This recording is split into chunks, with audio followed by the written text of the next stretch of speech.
Milo pleads with his viewers not to forget about humanity, as he tells a drone that he is the last remaining human in the ruins of an ancient city. Then he remembers how it all began as he examines the mark on his hand. The world is currently experiencing wars, extreme poverty, and systemic decay in the year 2016. Milo is a young astrophysicist aspiring wheelchair-bound child in New York. While this is happening, a plane is suddenly landing nearby, but Ricky loses his phone's signal on a Missouri farm and is unaware of it.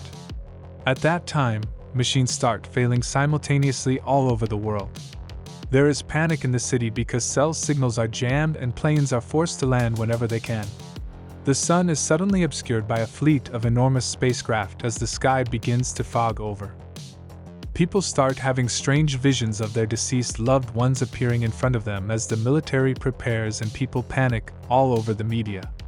Kal-El, the Overlord, an alien supervisor for Earth, is to blame for these delusions. He explains that they have come to bring an end to suffering, injustice, hunger, and disease, and that a new Earth, known as Utopia, will govern the people. As the days go by, the aliens stick to their word, and conflicts cease all over the world.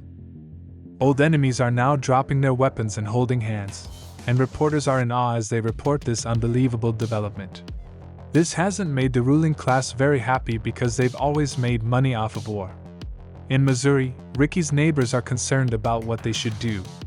However, Ricky explains that aliens have only been providing assistance to a limited extent, so they should wait patiently since it doesn't appear to be an invasion. Later that night, Ricky and his wife Ellie observe that all the home's appliances are malfunctioning. The couple takes their dog and runs to the cellar to hide when the house begins to shake suddenly. The door's screws are then removed by an unknown force at that precise moment so that the light can shine inside the house and reach Ricky. Ricky steps outside and discovers a massive drone waiting for him as the house around him starts to fall apart. The spacecraft will only take Ricky aboard once he consents to do so and place his house back where it belongs. Ricky is taken away by the droid, which abruptly teleports him into a room of a posh hotel in New York as a huge spaceship appears above the White House. Ricky recalls spending his honeymoon here with his now-deceased wife, but he soon realizes it was all a dream. Kal-El's disembodied voice suddenly breaks in, asking Ricky to serve as the intermediary between the overlords and the inhabitants of Earth. At first, Ricky freaks out, saying a politician should handle this. However, Kal-El points out that politicians are corrupt, and Ricky has fairly earned the neighborhood's trust. Then Kal-El gives Ricky an unknown device without explaining what it is. A mother is raising her sick child toward the spaceship in the White House in the meantime. Government representatives and the media soon arrive at Ricky's farm to cover the first alien abduction. As soon as Ricky is dropped off by the drone and departs, government agents quickly surround him and demand the device while yelling threats of violence. Ellie arrives with a camera to document any potential acts of brutality when Ricky refuses. Ricky is forced to turn in the device because the agents are still armed. The baby in Washington miraculously recovers as soon as they open it. A few hours later, news of the same nature spreads throughout the globe. Illnesses, even fatal ones, are vanishing. In order to address the inhabitants of Earth, Ricky is invited to the White House, where he introduces himself as the ambassador. However, Ricky quickly becomes anxious because he is unable to respond to any of the reporters' inquiries, and they object to him for saying that Kal-El believes the world is not yet ready to see him. From that point on, Kal-El picks Ricky up in the drone whenever he needs to talk to him and displays the hotel illusion. As the months go by, the overlords start dealing with other issues like hunger and poverty, using Ricky as their international liaison and to build stronger political ties. However, some people are still skeptical and believe that the aliens want them to weaken their defenses in preparation for an invasion. Hugo, the owner of a media conglomerate, finances the Freedom League, a resistance group that gains support and foments unrest by casting doubt on Kal-El's support. Kal-El keeps denying Ricky's requests to show himself in public in an effort to win people's trust. Meanwhile, Milo has a full scholarship thanks to his superior intelligence. He is constantly researching alien technology and watching all the news about them. When Milo descends the stairs by himself one evening, he discovers his mother debating a dealer outside. Milo tries to defend his mother after the man pulls out a gun and shoots her. The dealer responds by shooting him in the chest. When his mother is about to give him a hug, a light beam appears from the sky. This light quickly dispatches the dealer before healing Milo. Not only is his wound healed, but he can now walk as well. Hugo charges the aliens with pretending to be God after the incident is covered by the media. Ellie is unsure if they should get married after all, and Ricky has been very absent lately, so the two argue in Missouri. Ricky hears his dog barking and some noises outside all of a sudden. He is abruptly knocked out and vanishes when he steps outside to look into the matter. A short while later, Ricky wakes up in a van and learns that the Freedom League has kidnapped him. He is transported to a remote base under observation, where he spends the night in a cell. The next morning, as Ellie begs the aliens to return her husband, Ricky is taken to see Hugo, who wants to wrest control of the world from the overlords by destroying everything they have bestowed upon humanity. Hugo is unaware that Corellon is broadcasting this to the entire world covertly. Hugo issues the order to his men to kill Ricky because he is obviously unwilling to participate in such a terrible plan. The aliens stop the broadcast when a bullet is about to strike Ricky, freezing time all around him. Ricky enters the illusion once more when the drone arrives to pick him up, where his deceased wife is waiting for him. After almost giving in to the temptation to stay with her, Ricky reminds himself that it is all an illusion and sends Ellie back to the farm. The following day, Ricky quarrels with Corellon over the fact that, if the aliens could see everything, they ought to have prevented his kidnapping in the first place. Corellon clarifies that it was part of a scheme to discredit the Freedom League, which is currently disbanding, though. Additionally, he declares that the first phase is complete before firing Ricky. Before Corellon is taken back to the farm in search of answers, Ricky snaps a photo of the mirror he believes Corellon is hiding behind. When Ricky and Ellie later see the photo of Corellon's face, they concur that he has every right to conceal his appearance. Some religious organizations are still unwilling to recognize the aliens as their new leaders as Ricky and Ellie start making wedding plans. When news breaks that Hugo has taken his own life, Milo decides to put a lot of effort into his studies so that he can be the first person to visit the planet of the aliens. A decade later, Milo is a young man with an MIT degree who works as an astrophysicist for the World Federation, the planet's new, all-encompassing government. Despite having a happy marriage, Ricky and Ellie are unable to have children. Thanks to cutting-edge alien technology, peace and prosperity are present everywhere on Earth. Now that his perfectionist aspirations have been attained, Corellon decides to finally reveal himself. Two kids rush to bring Corellon out of the spaceship as a large event is being planned at a stadium. To everyone's surprise, Corellon turns out to resemble the devil in every way. Life goes on as usual despite the fact that some people are disturbed by this realization. As the overlords observe them from their spaceship, the Earth transforms into a perfect paradise over time. Peace, health, and renewable energy are all present. Milo is concerned about the future though. When all space programs are shut down, scientific inquiry is dying, and Milo loses his job. Then he accepts a job offer at an African research center where he meets Rachel, with whom he gets along well. Ricky finds the light outside his house back one night when he awakens.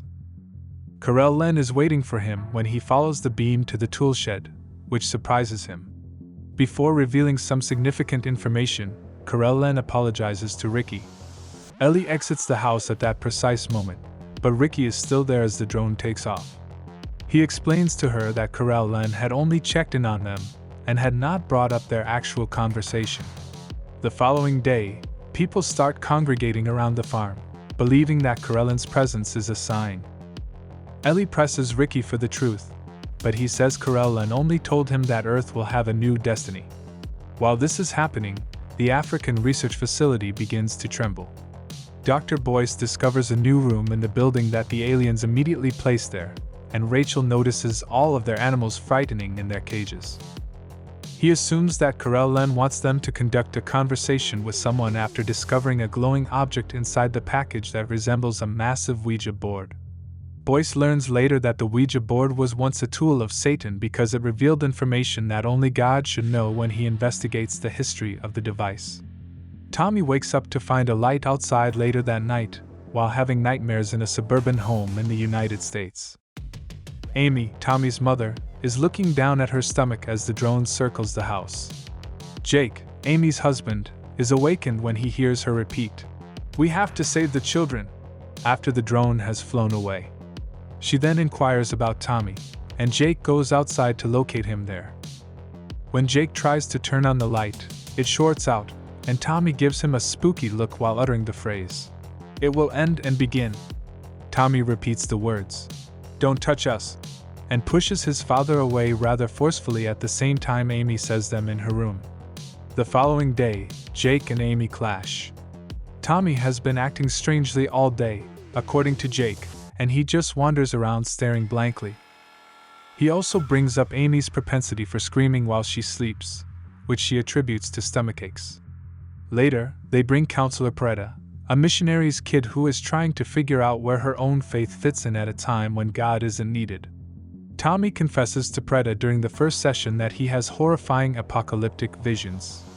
He believes he actually goes there because he can make out a huge eye covering the sun and is certain that these aren't just visions. When Preta presses too hard, Tommy snaps and flees in terror, as he hears a baby crying as the voices in his head start to go crazy. The chain with the crucifix around her neck tightens when Preta gets too close, nearly killing her before she untangles it. When Tommy starts to feel better, he touches Amy's belly and claims the baby has stopped crying. Amy is perplexed because she isn't expecting, and Preta flees the house out of fear after seeing what she did. Milo informs Boyce that he has witnessed lab and wild animals acting strangely while their eyes are glowing green. Boyce wants his staff to act properly so as not to frighten Corellin away, but it seems like his only goal is to persuade him to accept his invitation to his exoplanet. Ricky is attempting to get through his day at the farm, but his arm continues to hurt. Ricky goes outside to reprimand the people who keep stopping by the farm to inquire about alien news, but then his arm veins start to turn extra red, and he suffers a stroke. The doctor later breaks the bad news to him at the hospital. Something in Corellin's ship poisoned Ricky, giving him not much time left. This clarifies why he and Ellie were not unable to conceive. Ellie returns home after consoling her husband and surrounds herself with gadgets as she waits for Corellin to respond to her calls, but he never does. Preta seeks guidance from a priest in the interim.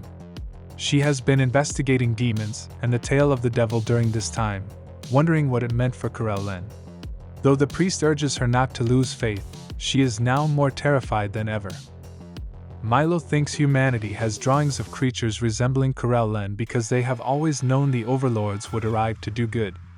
Milo and Rachel also argue about philosophy and religion. Amy finds out that she is indeed pregnant 4 months later. When she finally settles on Jennifer, she begins to consider other names, but Tommy pronounces it first. As Preta approaches Tommy's home in the evening to offer prayers for the group, the alien drone with the light beam materializes above her. The drone disappears when Preta raises her crucifix, and she dashes to the door to see how the family is doing. They dismiss her attempts to warn them of impending evil and tell her to leave them alone. The following day, when Preta learns that Corellin is abandoning his prophet Ricky to suffer in the hospital, she becomes even more concerned. She makes the decision to go to the farm and support those who are camped outside while getting to know Ellie. Boyce prepares a special party event in the interim and sends a worker to invite Jake and his family under the pretext of a job interview. Boyce is friendly with everyone and offers to show Amy around the facility on her own. Milo, who Ricky eventually speaks with, explains that Boyce is actually closing the facility so that no interviews can take place. Boyce then makes a big surprise announcement. Corellin has also joined the party. They clarify that they have been transporting animals to Corellin's planet so that they can be housed in a zoo there. When Milo asks Corellin why he put an end to scientific inquiry, Corellin responds that it brought people too close to uncontrollable powers. After that, Amy is led to the room containing the Ouija board by Boyce and Corellin, who force her to put her hand on it.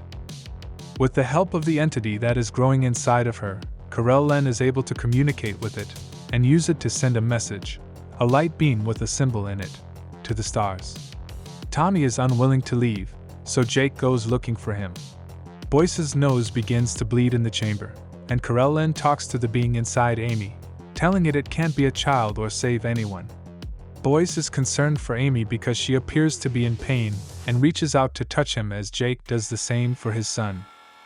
Tommy and Amy both yell, "Don't touch us," and push the men away. Then, as Tommy runs to the roof and announces that Jennifer is awake before falling, Amy slips into a trance and starts using the board to direct the light. While Jake rushes to his son, only to discover him hovering above the ground, Corellon declares that Amy's job is finished and that the others will follow. He carries him in his arms, and Tommy confesses that he is scared of Jennifer because she is so powerful.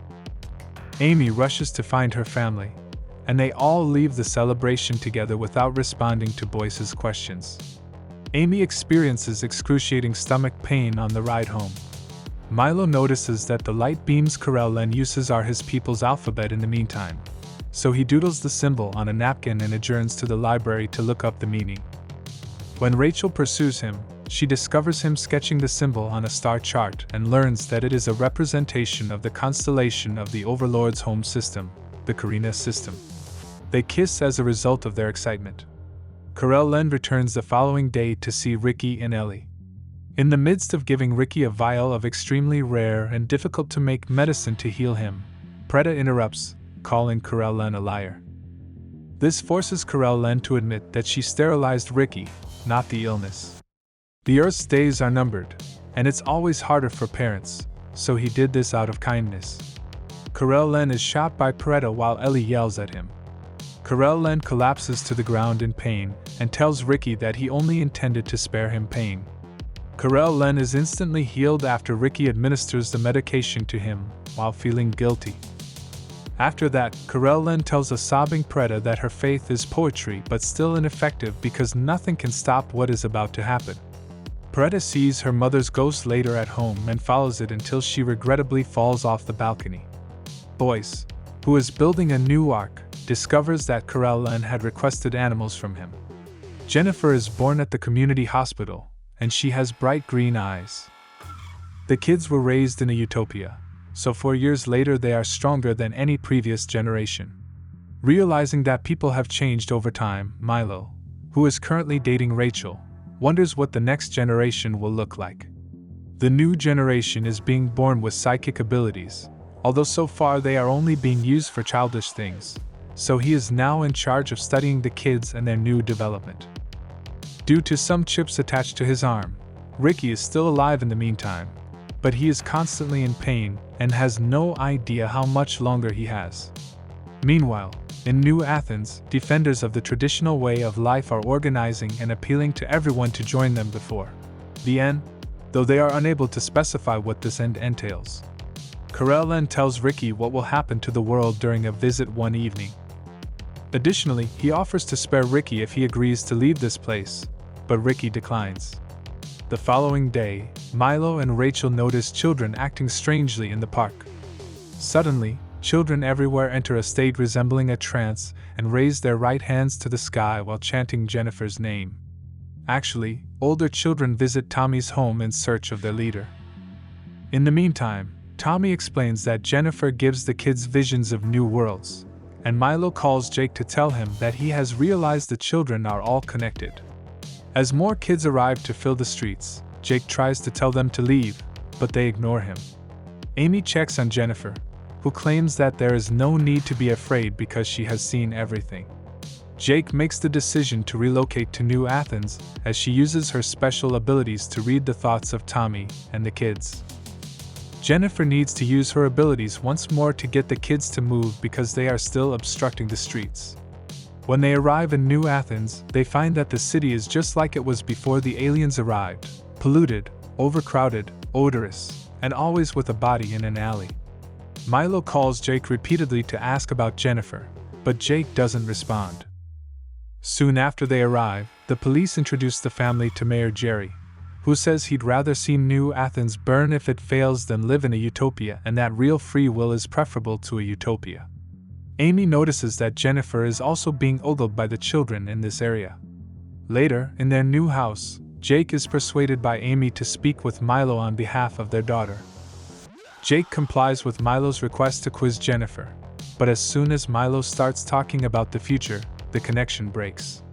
Milo is horrified when Jennifer shows him a vision of the planet being destroyed before she claims to have seen it all.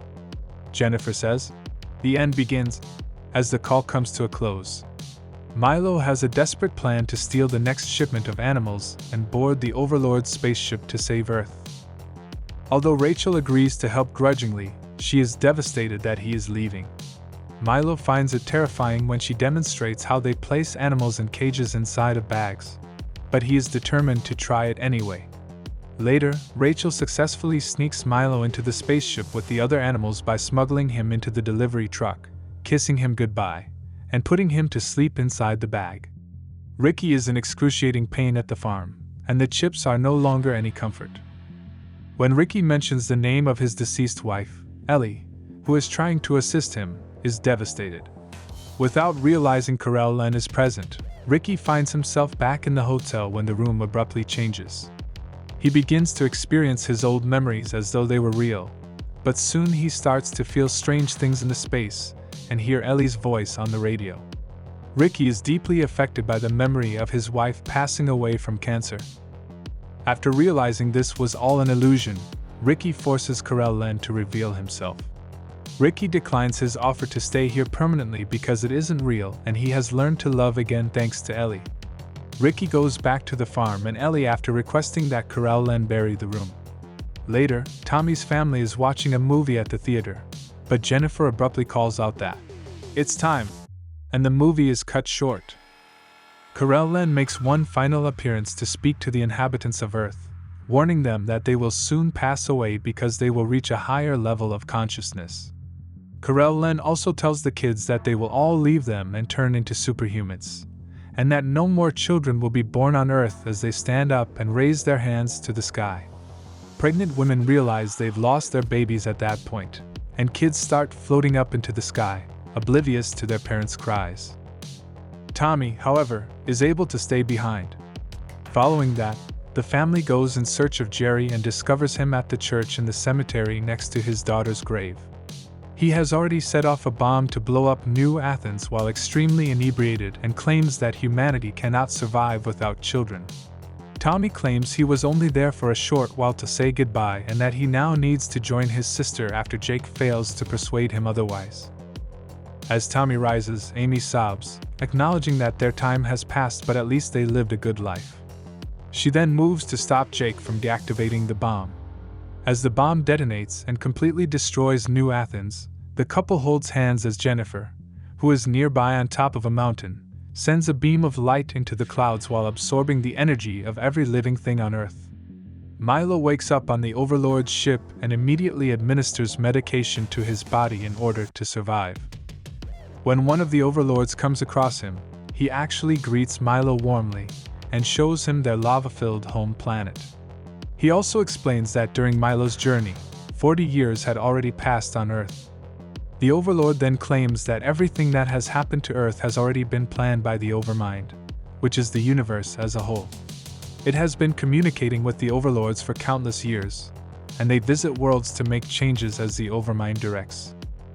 The alien knows Milo wants to know everything, so he brings him to the Overmind, the brightest and most potent light yet. When the ship enters it, Milo finds himself speaking with an orange shadow that stands in for the Overmind in a wide area. It assumes Rachel's form as it explains that this is both God and evolution, that the children have moved on, and that the remaining humans will be incorporated into the cognitive melting pot in order to make Milo feel more secure. Milo is struggling to cope with it all, and as he exits the white area, he requests to be brought back to Earth so he won't pass out. When Milo awakens, he finds that they have returned to Earth and that about 85 years have passed since he left. Humanity has perished and the planet has been abandoned. The Overlords are still eager to aid Milo and find Rachel's old, frozen body in the wreckage. When Milo visits her, he is so furious about what has happened that he pulls on the necklace he gave her, breaking her body into pieces. His hand bears the burnt mark of this. Corellian then appears and confirms Milo is the final human. Before inviting Milo to join them, he claims that his race envies humans because they can enter the light. Milo, however, declines and offers to go back to Earth instead to report any interesting discoveries, as the overlords have never examined a planet after it has been destroyed. Milo discovers Jennifer still atop the mountain, absorbing all the energy from what's left of the Earth after making the recording from the beginning of the tale. Milo pleads with Corellian to save at least one piece of human culture as a memento as the ground begins to crack and he realizes that Earth will literally be destroyed. Milo can relive his life and priceless emotions by listening to his memories being played by the overlords. Milo is briefly happy once more just before the planet erupts and disappears.